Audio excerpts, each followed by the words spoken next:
एक ऐसा इंसान जो आपसे बहुत एवरेज था, बहुत कम इंटेलिजेंट था, पढ़ाई में बहुत एवरेज था, फिर भी वो अपनी लाइफ में बहुत कुछ अचीव कर चुका है। Whereas you feel very stuck in life और आपको लगता है कि लाइफ खराब है।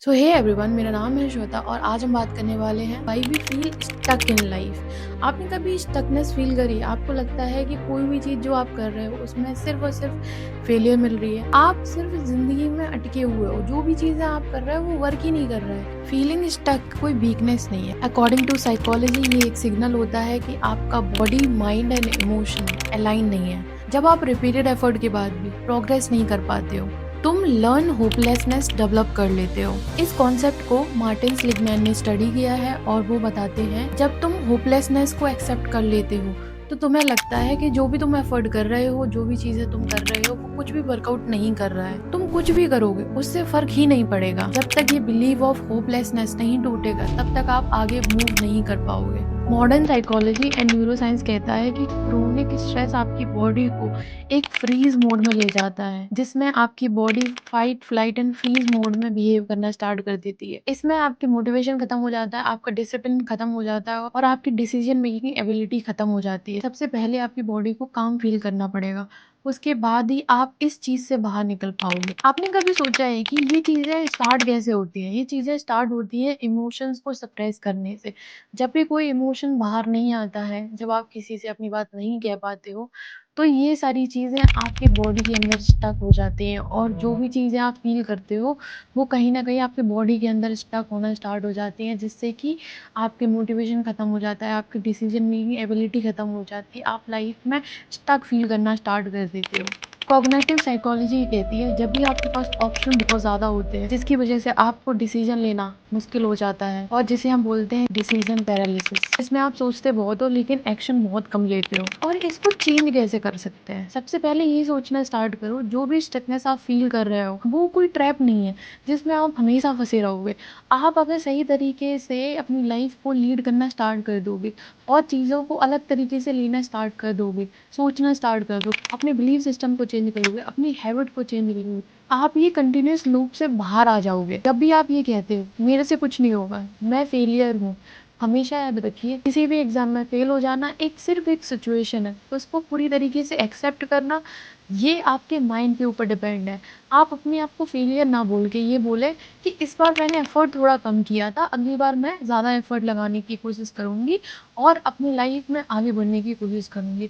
इससे जब आप अपनी आइडेंटिटी से कोई चीज़ नहीं जोड़ते हो, तब आपको वो मोमेंट दिखते हैं, तब आपको वो चेंजेस दिखते हैं, जो भी चीज़ें आप सोच रहे हो। अगर आप अपनी आइडेंटिटी पे हर चीज़ लेके आ जाओगे, तो बहुत मुश्किल होगा आपको इस लूप से बाहर निकलने के लिए।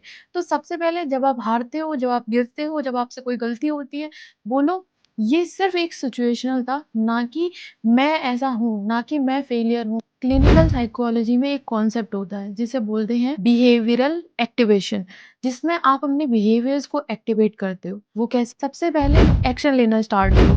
एक्शन से आपका मूड बिल्ड होगा और मूड से फिर मोटिवेशन बिल्ड होगा।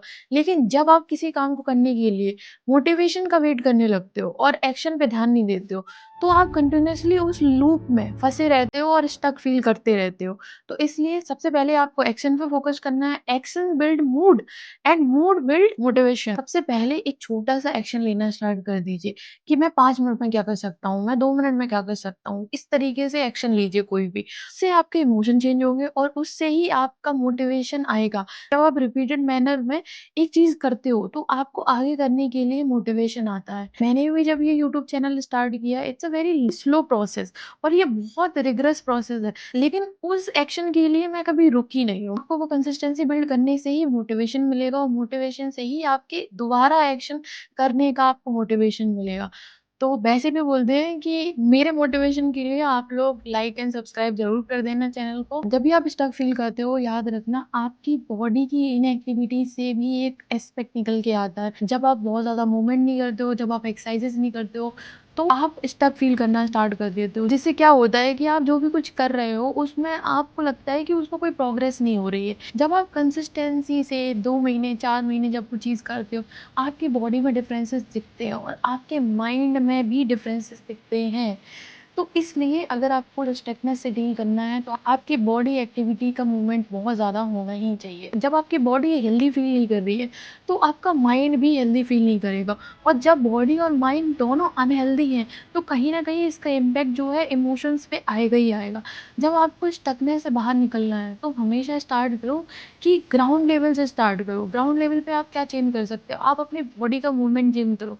जब आप आपकी बॉडी को हेल्दी कर लेते हो, आप जिम जाओ, आप एक्सरसाइज करो, आप कुछ नहीं है तो कुछ भी नहीं कर सकते तो वॉक करो, 10 मिनट की वॉक से स्टार्ट करो। हाँ, उसके बाद उसको आगे ग्रेजुअली इंक्रीज करते चले जाओ। और आपको माइंड से कनेक्ट होने के लिए सबसे ज़्यादा, आप चाहे भले ही 2 मिनट बैठना स्टार्ट करो, आप मेडिटेशन स्टार्ट करो। जब आप मेडिटेशन स्टार्ट करते हो तो वो टाइम, वो 5 मिनट 10 मिनट अपने साथ बैठते हो और देखते हो कि एक्चुअल में जो चीज़ें मुझे रियलिटी दिख रही है, वो कहीं न कहीं एक्चुअली रियल है या फिर सिर्फ़ और सिर्फ़ मेरे इमेजिनेशन है। जब आप अपने आप से डिस्कनेक्ट होके एक कांस्टेंट स्टेट में जाते हो मेडिटेशन में, तो वो कांस्टेंट स्टेट में आप अपने माइंड से बहुत दूर होते हो, और आपका जो रियल सेल्फ है, आपका कॉन्शियस माइंड ना एक्टिवेट होके आपका सबकॉन्शियस माइंड एक्टिवेट होता है, जिससे सबकॉन्शियस माइंड एक्टिवेट होने से आप 10 मिनट आपके ओरिजिनल सेल्फ से कनेक्ट हो पाते हो। जब आप अपने ओरिजिनल सेल्फ से कनेक्ट होते हो, तो आपको एक्चुअल में पता चलता है कि आपको फ़ील क्या हो रहा है, आपको फ़ीलिंग कैसी आ रही है, आपको चीज़ें दिखना स्टार्ट हो जाती हैं कि मैंने आज क्या किया, क्या वो प्रोडक्टिव था, कैसा मैं फ़ील कर रही थी, क्या वो इमोशन मेरे लिए सही थे या नहीं थे। अगर आपने कोई प्रोडक्टिव काम नहीं किया है पूरे दिन में, तो कहीं न कहीं आप उसको दोबारा दूसरे दिन चेंज कर सकते हो। अगर कहीं न कहीं आप कहीं पास्ट में चले गए या फिर आपने पास्ट की वज़ह से अपनी इमोशंस को रेगुलेट नहीं कर पाए और आपको बहुत ज़्यादा रोना आया या आपको स्टकनेस फ़ील हुई, तो हमेशा उस चीज़ को इस तरीके से नहीं लेना है कि why I am feeling like this, no.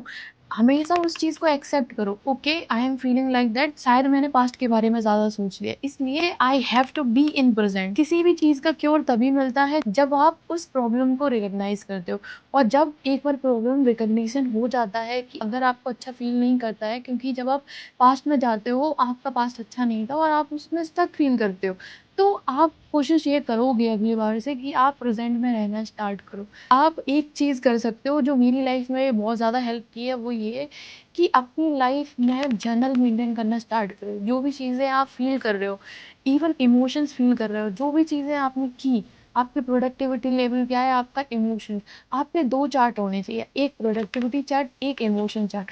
आप जो फ़ील कर रहे हो, आप स्टकनेस फ़ील कर रहे हो, आप लोनलीनेस फ़ील कर रहे हो, आप होपलेसनेस फ़ील कर रहे हो, आप हैप्पी फ़ील कर रहे हो, आप सैड फ़ील कर रहे हो। आगे आपको ये भी लिखना है कि एक्चुअली इमोशन ये किस चीज़ से आया? कहीं आपने पास्ट में विज़िट किया इसलिए स्टकनेस, क्या चीज़ें थी, किस इमोशन ने, किस एक्टिविटी ने, किस चीज़ ने आपके अंदर वो इमोशन जनरेट किया? और अगर आप नेगेटिव एक्टिविटी को बार-बार दोहराओगे, उस मेमोरी में बार-बार विज़िट करोगे, तो कहीं न कहीं आप वो इमोशन बार-बार फ़ील करना स्टार्ट कर दोगे। तो कॉन्शियस हो जाओ, अपने दिमाग पे सोचो और समझो कि जब आप कोई भी इमोशन फ़ील कर रहे हो, तो वो क्यों कर रहे हो? जब आप ये वजह निकाल लोगे, तो अगली बार से जब आप अपने अपने इमोशंस को रेगुलेट करना चाहोगे, तो वो रेगुलेट हो जाएँगे। दूसरी चीज़, जब आप अपनी प्रोडक्टिविटी पे काम कर रहे हो, तो हमेशा कभी भी ये नहीं करना है कि आप बिल्कुल भी किसी भी चीज़ पे काम नहीं कर रहे, तो उसके बाद एकदम से आप किसी चीज़ पे काम करना स्टार्ट कर दे रहे हो और 6 घंटे, 10 घंटे काम स्टार्ट कर दे रहे हो। नहीं, आपको वो नहीं करना है, आपको ग्रेजुअली प्रोसेस करना है। कोई भी चीज़ जो होती है, वो 0 से स्टार्ट होके 100 तक जाती है, ना कि एकदम से 10 से 100। इस तरीके से आप स्टगनेंस से बाहर निकल सकते हो और अपनी लाइफ में चेंजेस लेके आ सकते हो। तो in that note I am signing off, my name is Shweta, और मिलते हैं नेक्स्ट वीडियो में। Hit the like button and share with your friends and subscribe to the YouTube channel.